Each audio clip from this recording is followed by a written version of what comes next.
Hello everyone, welcome back to my channel doctor Rosy's holistic teaching. हम अपने channel के ऊपर नेशनल टीचर एलिजिबिलिटी टेस्ट के syllabus को डिटेल में कंप्लीट कर रहे हैं।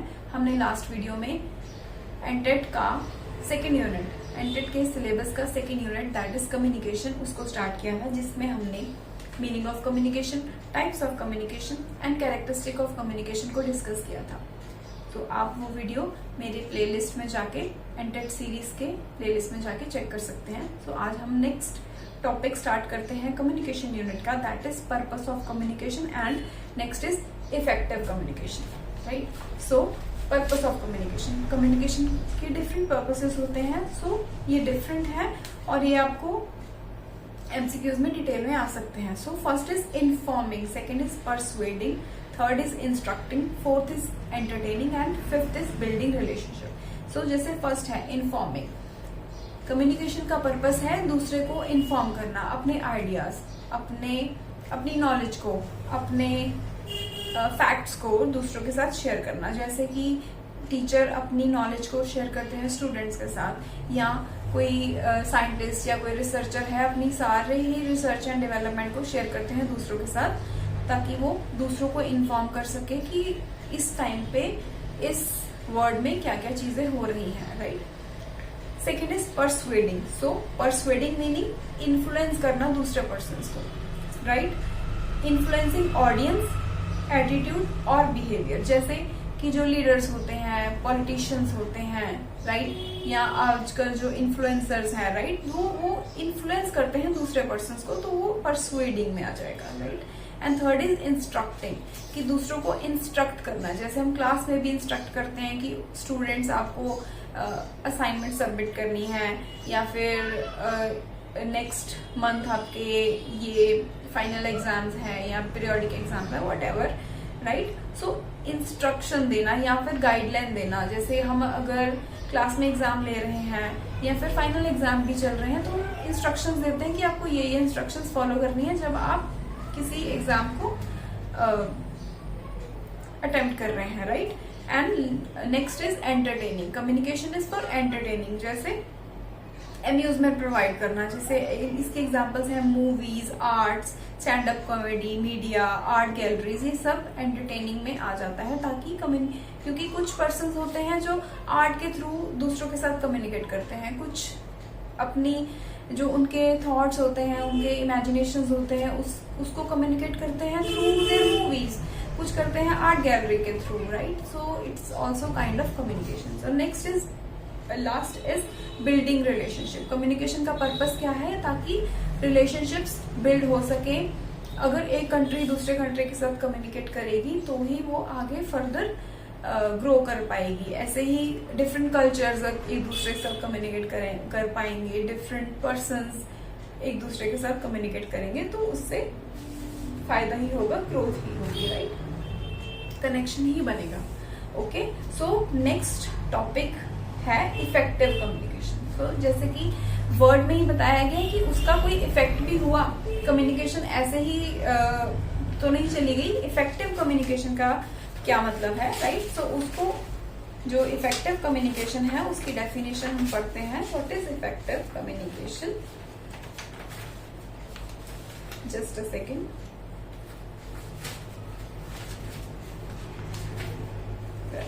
So sending and receiving messages clearly so that the receiver understand exact meaning and can respond correctly, right?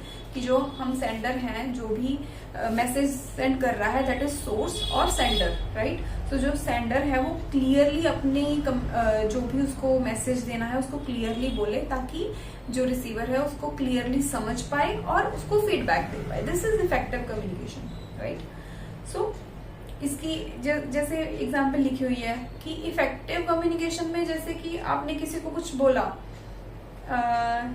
जैसे किसी स्टूडेंट को बोला कि तुम्हें इतना भी लिखना नहीं आता, अगर वो उसने नोटबुक दी आपको, राइट, या असाइनमेंट दी, तो आपको ऐसा कहना चाहिए कि ओके, इसमें ये करेक्शन करने वाली है, इसमें ये गलती है, तो आप नेक्स्ट टाइम ऐसे करेंगे। This is effective communication, right. ताकि जो सेंडर है यानी आप, उसका जो कम्युनिकेशन है वो इफेक्टिव हो, ना कि जो रिसीवर है उसके मूड को इफेक्ट ना करे या उसके इन जनरल उसकी ग्रोथ को इफेक्ट ना करे, right.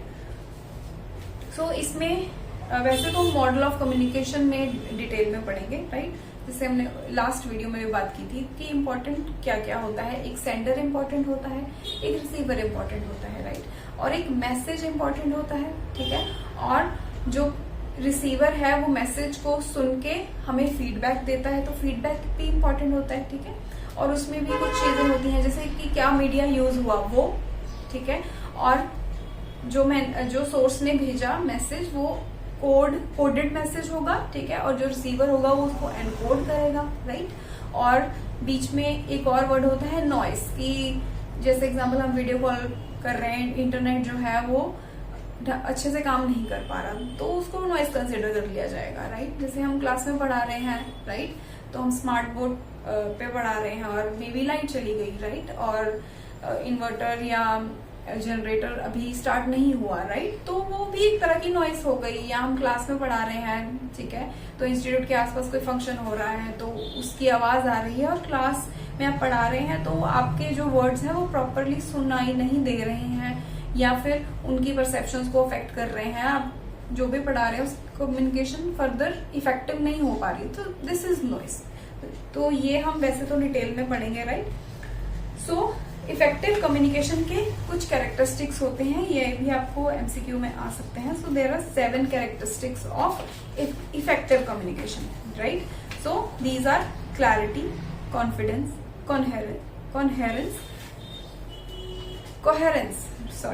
Consciousness, courtesy, correctness and concreteness, right. So first one is clarity, कि जो भी आप कम्युनिकेट कर रहे हैं, अपना मैसेज भेज रहे हैं, इट शुड बी क्लियर, बिल्कुल ही क्लैरिटी के साथ एक एक चीज को डिटेल में अगर बोलेंगे हम क्लास में भी या अपने फ्रेंड्स के साथ या किसी को भी, तो ही दूसरे पर्सन को, रिसीवर को समझ में आएगा। सेकेंड इज कॉन्फिडेंटली, कि जो भी आप कम्युनिकेट कर रहे हैं जितना आप कॉन्फिडेंटली बोलेंगे, जितना एश्योरेंस के साथ बोलेंगे, उतना ही ज्यादा रिसीवर है वो इन्फ्लुएंस होगा और उसको आपकी मैसेज समझ में आएगा, राइट।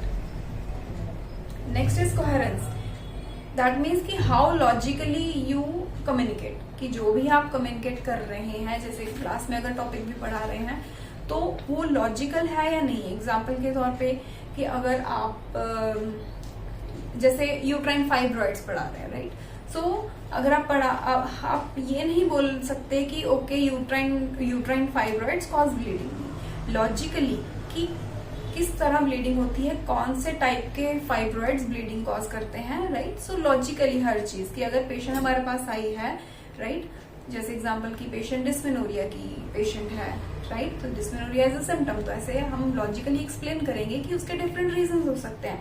सिर्फ फाइब्रॉइड होना ही डिस्मेनोरिया का रीजन नहीं है, it could be PID, it could be endometriosis, right, different reason हो सकते हैं, right. So next is correctness, कि जो भी आप कम्युनिकेट कर रहे हैं वो बिल्कुल करेक्ट होना चाहिए, साइंटिफिकली प्रूव्ड होना चाहिए, तो ही आपकी जो कम्युनिकेशन है वो इफेक्टिव होगी, राइट।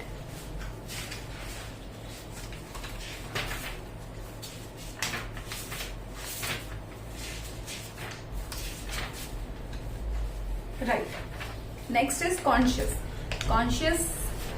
कॉन्शियसनेस, मीनिंग कि how mindfully you communicate, right, कि कॉन्शियसली मीनिंग कि आप अगर क्लास में पढ़ा रहे हैं, ठीक है, तो आप माइंडफुली बोल रहे हैं, ये नहीं कि आप बोल कुछ रहे हैं और आपके दिमाग में कुछ और चल रहा है, राइट। या फिर अगर आप कुछ भी कम्युनिकेट कर रहे हैं क्लास में, तो जो स्टूडेंट है वो उसके जेस्चर से, राइट, उसकी बॉडी लैंग्वेज से आप देख भी पा रहे हैं कि जो आप पढ़ा रहे हैं क्या वो उनको समझ में आ भी रहा है या नहीं, माइंडफुल है या नहीं, राइट। या फिर अगर आप स्टोरी टेलिंग से आपने कुछ स्टार्ट किया कोई टॉपिक, राइट, तो स्टोरी के बाद स्टोरी ही चलती रही और फिर आपका मेन टॉपिक तो बीच में ही छूट गया, ऐसा नहीं, कि माइंडफुल होके ही हर चीज कम्युनिकेट करनी है, राइट। या फिर अगर जैसे हम किसी के साथ कम्युनिकेट कर रहे हैं, किसी रिलेटिव के साथ, किसी फैमिली मेंबर, कोई पर्सन, कोई फ्रेंड, राइट, तो अगर हम कम्युनिकेट करते करते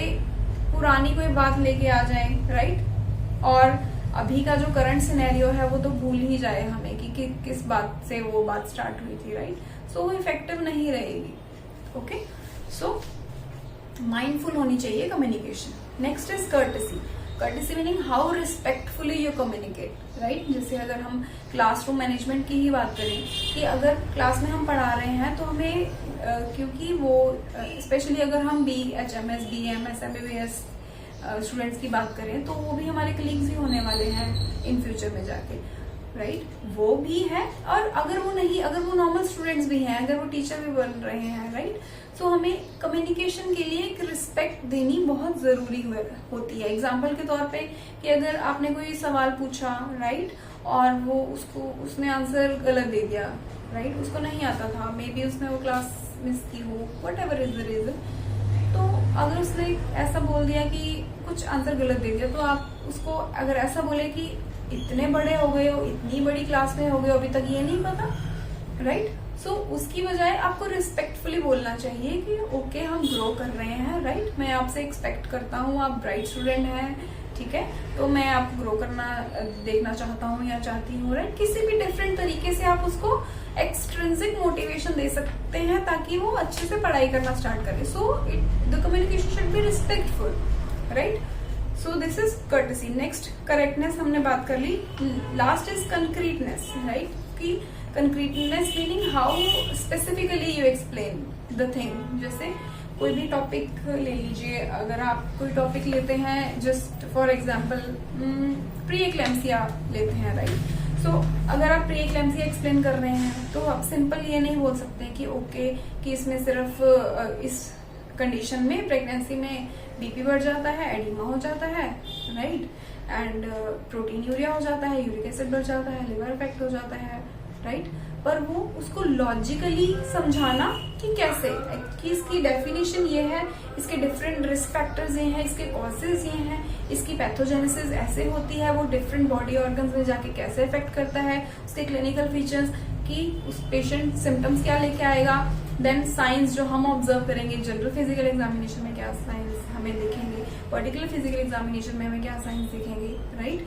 फिजिकल एग्जामिनेशन के बाद हम इन्वेस्टिगेशंस कराएंगे, तो ये history taking, physical examination, investigation के बाद जो डायग्नोसिस बनेगा तो हम डायग्नोस कर पाएंगे कि okay this is pre eclampsia. उसके बाद फिर हम उसकी ट्रीटमेंट या मैनेजमेंट या प्रोग्नोसिस कर पाएंगे उसके इसका।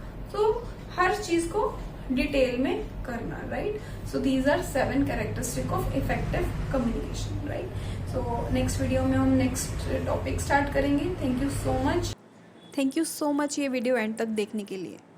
अगर आप एक क्यूरियस माइंड हैं और आप health, fitness, homeopathy, neuroscience, psychology, holistic healing जैसे सब्जेक्ट्स में इंटरेस्टेड हैं, या फिर आप किसी कॉम्पिटिटिव एग्ज़ाम की प्रिपरेशन कर रहे हैं जैसे कि NTET exam, exit exam, NEET exam, then you are at right place. And please हर वीडियो की डिस्क्रिप्शन बॉक्स और पिन कमेंट को ज़रूर चेक करें, जिसमें आपको extra notes, references, updates and corrections मिल जाएंगी जो वीडियो रिकॉर्डिंग के टाइम पे मिस हो गई हों। Thank you again and I will see you in the next video.